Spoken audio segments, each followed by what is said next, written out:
संपूर्ण चेहरा कोमजलेला आहे, डोळ्यातून अश्रूच्या धारा वाहत आहे, तोंडातून एक शब्द फुटत नाही.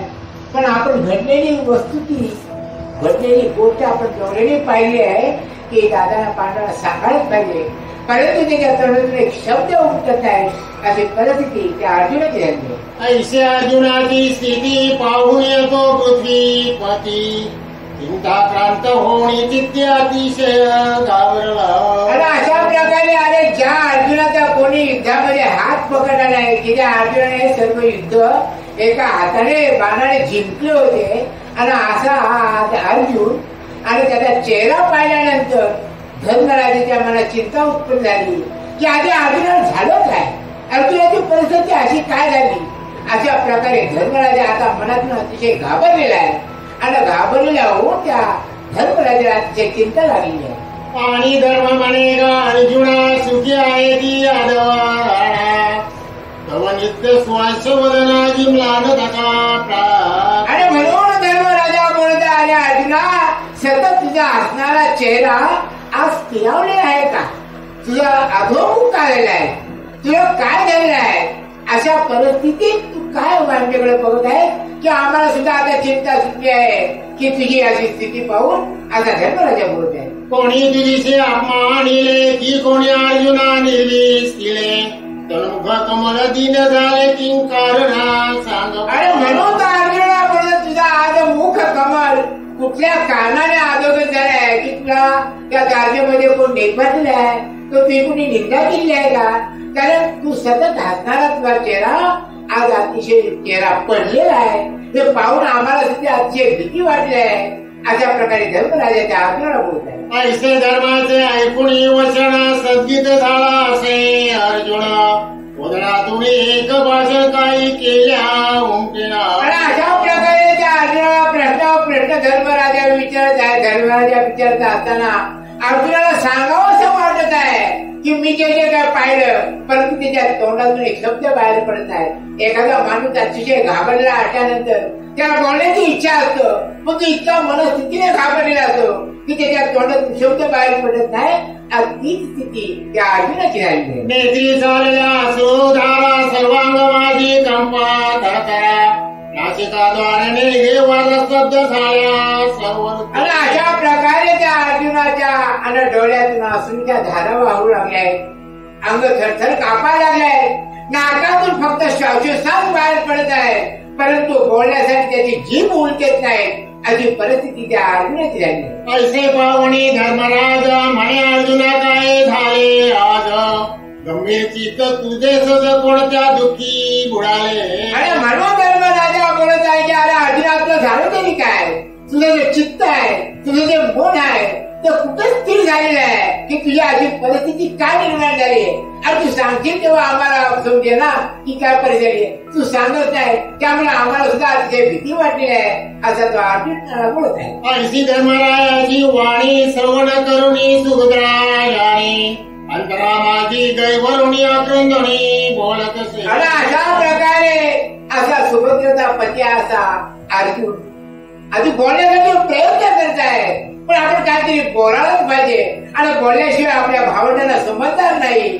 आणि मग मध्ये त्यांनी मन घट्ट केलंय, मनाला आवडलेलं आहे, आणि मग तो काय आपल्या भावना सांगत आहे. म्हणे दी सकळ यादवेंशी निजधामा गेला ऋषी केशी, 16 सहस्र तत्कांताशी आकांत थोरा वर्तला. आणि मग माता त्यांनी आपलं मन घट्ट केलेलं आहे आणि सांगायला सुरुवात केली. एका क्षणात सांगलं की एवढी वस्तुस्थिती एवढी मोठी घडली होती, परंतु त्याला तेवढी वस्तुस्थिती क्रमवर सांगता येत नाही, झटक्यात सांगावं आणि मोकळावं. तशा प्रकारे सांगत आहे की आपला जो भगवंत आपल्याला सोडून गेलाय, आणि भगवंत सोडून गेल्यानंतर त्याच्या 16 संतता नारी निघून गेले आहेत. अशा प्रकारे अर्जुनाने एका जमात सांगितलं. शाल्व दैत्य परमा उग्र लुटणे नेली द्वारका समुद्र, दासी घेऊन गेला तो प्राण सोडिला बलिरामे. आणि अशा प्रकारे शाल्व नाव दैत्य तिथे आलेला आहे. भगवंत गेल्यानंतर संपूर्ण द्वारका नगरी लुटून गेलेली आहे. आणि मग वृद्ध वसुदेव देवकी उग्रसेन याला बघितलं आश्रमाने टिकून गेल्यानंतर त्याचा बलराम भाऊ त्याने सुद्धा आपला आत्मबलिदान आपला देह आणि त्या द्वारकेमध्ये ठेवलेला आहे. अशा प्रकारे अर्जुनाने एका क्षणात आणि ती गोष्ट सविस्तर सांगितली. द्वारका बुडाली समुद्रात काहीच राहिले नाही तेथे ऐसा तो कोणती सुद्धा धर्म मूर्छिता. आणि अशा प्रकारे दादा काय सांगू तुम्हाला, द्वारका नगरी होतो एका क्षणात समुद्राने आपल्या उदरामध्ये घेतली की त्या द्वारकेचं नाव निशाण राहिलेलं नाही. अशा प्रकारे जेव्हा त्या अर्जुनाने धर्मराजाला सांगल्यानंतर मग मात्र धर्मराजाची परिस्थिती अतिशय वाईट झाली आहे, अतिशय दुःख झाले आहे.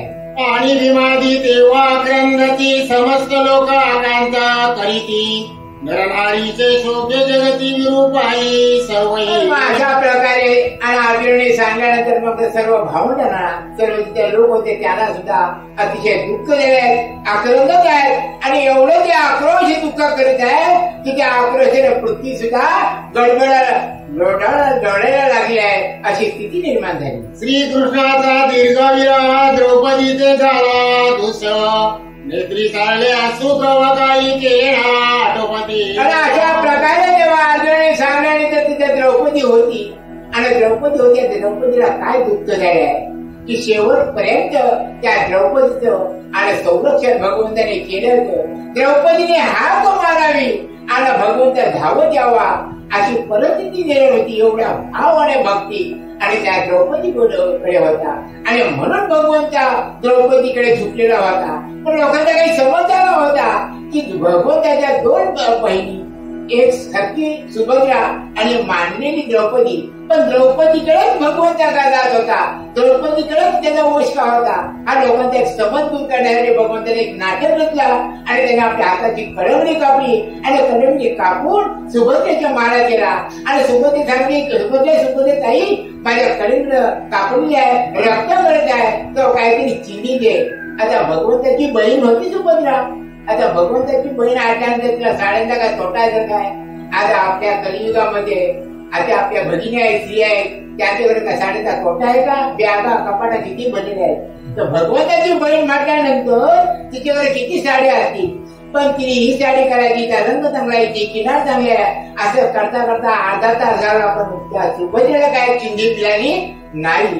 तशीच कलंगडी घेऊन भगवंत द्रौपदीच्या महाराज आला आणि द्रौपदीच्या महाराज आल्यानंतर सांगितलं, द्रौपदी आले बघ माझ्या कलंगडीतून रक्त येत आहे, चिंधी दे. आणि बघितलं आमच्या दादाच्या कलंगडीतून रक्त येते आणि दादाचा रक्त जमिनीवर पडणं म्हणजे किती भाग्य आहे आणि किती दुःखदायक गोष्ट आहे. धावत आली आणि कुठल्याही विचार न करता आपल्या अंगावरचा शालू फाडला आणि कलंगडी फाडली. म्हणून गाणी होतं, भरतरी शालू दिला फाडून द्रौपदीचा बंधू शोभे नारायण. मग अशा प्रकारे भक्ती होती, भाव होता. आणि म्हणून आपला दादा आपला भगवंत निघून गेला तर त्या द्रौपदीला किती दुःख झाले असे पुढे सांगत आहे. आणि त्या झाला सर्व विवश द्रमिस झाले असे माणस म्हणे सांडून गेला द्वारका तुटले असं जीवाची. आणि खरोखर भ्रमित झाली आहे ती जीवाची आस, म्हणजे जगण्याची जी इच्छा होती, जगण्याची आस होती की आज माझी निघून गेली का? तो माझा सहाय्य करता, माझं भाग्य करता असा भगवंत आज मला सोडून गेलाय, आता आम्ही कसा जगायचो? अशा प्रकारे अतिशय तिचा देव विमर्श होऊन गेलाय आणि ती दुःख करत आहे. तुझ वाजवणी रुक्मिणी पती कैशी होईल माई गती ऐसे बोलता द्रौपदी सती मूर्छा येऊनी पडत असे. आणि म्हणून ती द्रौपदी दुःख करताय का? द्रौपदीच्या भगवंताने तू केलास, आता माझी काय करतो होणार आहे? काय तिला माहिती होता माझा सहाय्य करता घ्याव देणार फक्त भगवंतच आहे. आणि ज्या वेळेला तिला व्यवस्था करण्यात आली भर सभेमध्ये, तो तिचा पती मान खरी घेऊन भेट होते, तो तिला आशा होती आपला एकतरी पती येईल आणि विरोध करेल, पण कोणी केलाय तर तिला आशा होती माझा दादा देईल आणि भगवंत येऊन आणि मग तिला वस्त्र पुरवली.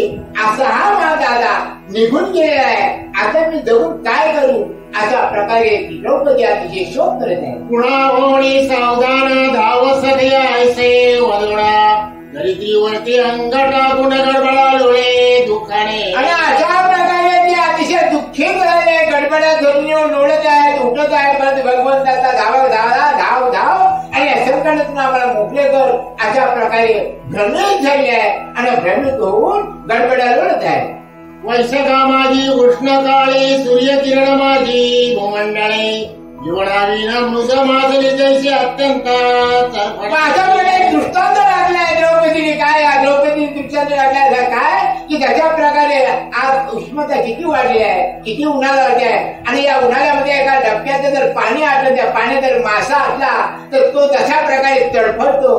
तशा प्रकारची आज द्रौपदीची स्थिती माझ्यासारखी झाली आहे. तैसी रीती पाडवणारी तैसीच सुभद्रची झाली परी आणि कुंती माता ती करुणेश्वरी अकंत अशा प्रकारे तशा प्रकारे द्रौपदीची स्थिती अतिशय दुःखी आहे. तशाच प्रकारे अनेक जे स्त्रिया होत्या, सुभद्रा होती, तशीच त्यांची स्थिती झाली. त्यापेक्षाही त्यांची माता पांडवांची कुंती माता, त्या कुंती मातेची स्थिती अतिशय बिकट आणि दुःखी झाली आहे. त्यांच्या सौखे करुणी गजबजून गेले त्रिभुवना त्यांचे मन दारुण परितेही झलमळे.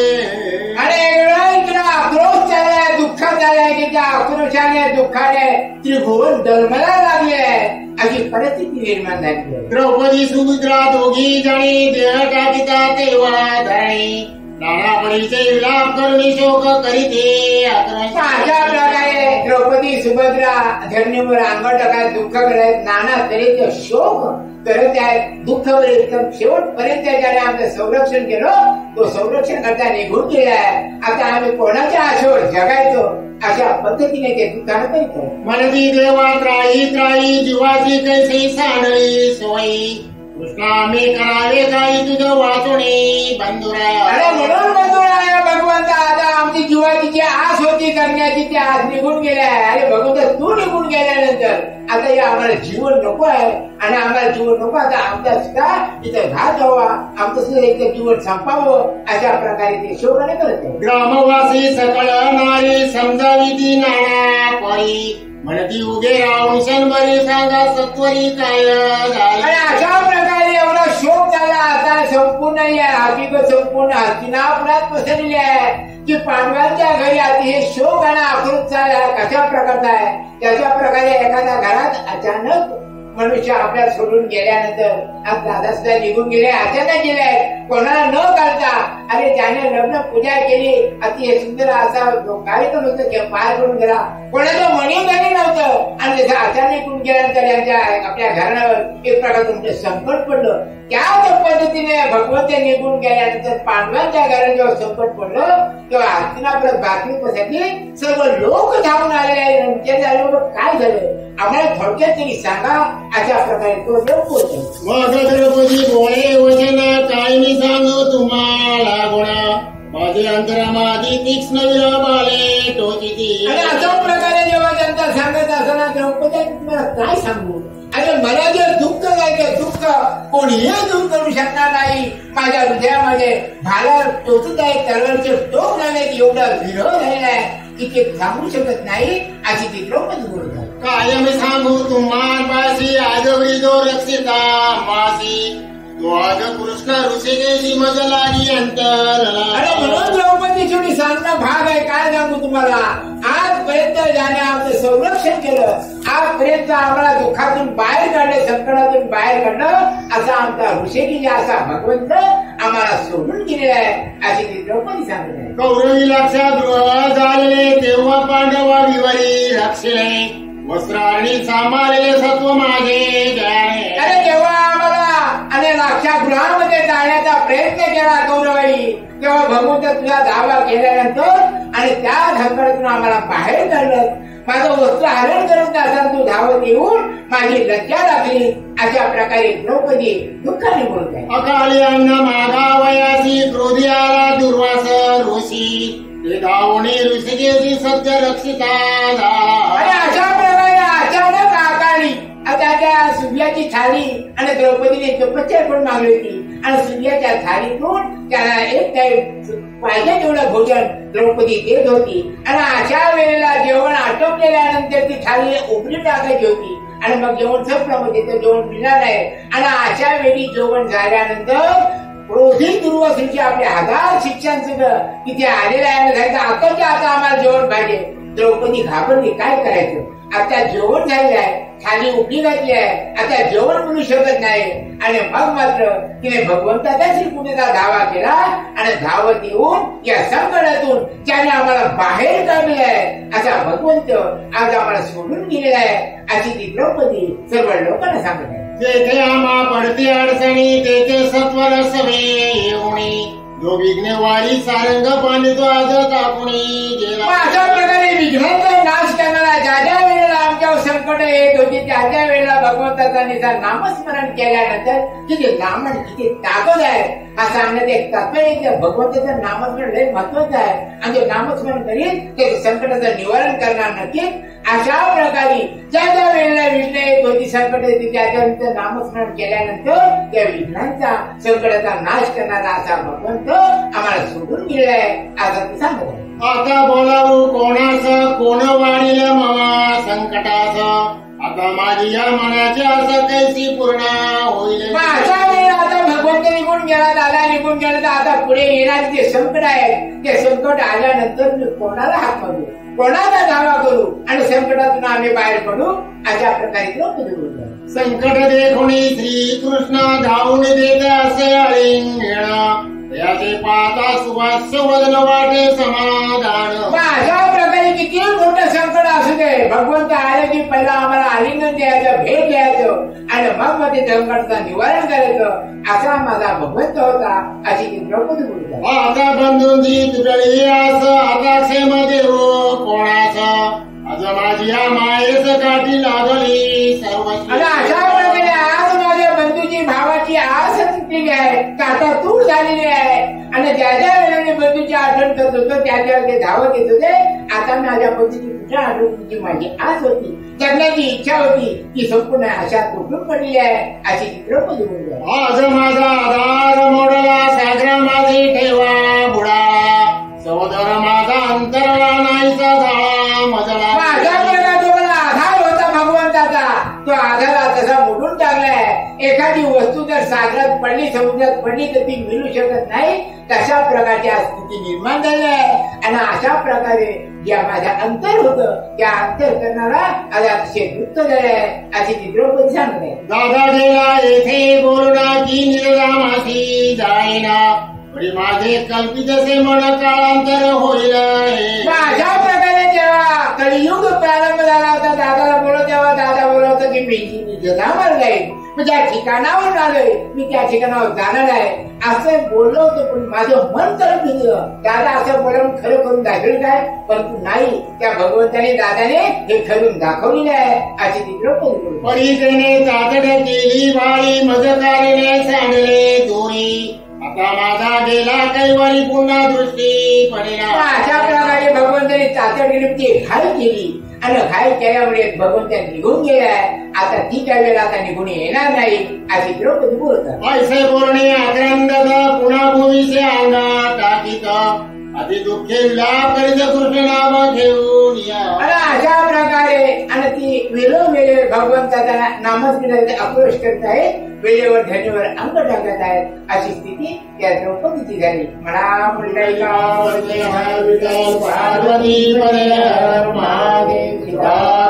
पार्वती गोपाल कृष्ण महाराज की जय, पंढरीनाथ भगवान की जय, श्री रामचंद्र महाराज की जय, बजरंगबली की जय, कैलासनाथ महाराज.